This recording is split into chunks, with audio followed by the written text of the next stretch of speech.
pasipo kujua wewe mwenyewe, sio mtu mwingine yoyote, pasipo kujua, kwa kulala kwako, kwa kutokujua, kwa kutokuwa makini, unaweza ukatumia mikono yako mwenyewe badala ya kujenga ukaharibu.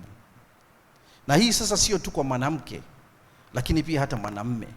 Ingawa ndiko hili linasema mwanamke ndio anabomoa nyumba yake au ndoa yake kwa mikono yake mwenyewe, lakini hata mwanamume anaweza akabomoa nyumba yake, ndoa yake kwa mikono yake mwenyewe, kama hata kuwa makini, kama atalala.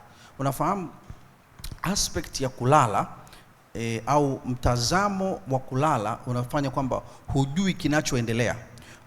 Unajua unapokwenda kitandani ukalala, hujui umefunga macho saa ngapi ukapotea usingizini.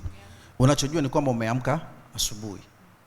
Sasa mtu akilala hajui kinachoendelea. Sasa kama uko kwenye ndoa hujui kinachoendelea, hujui mahitaji ya mwenza wako, hujui kwamba anapitia kitu gani, hujui kwamba ana changamoto gani, hujui kwamba yani ni kwamba wewe umelala, na kwa sababu umelala adui atakuja atapanda magugu, ninyi mtageuka kuwa maadui nyinyi wenyewe. Watu wa nje, ninyi kwa ninyi mtakuwa maadui.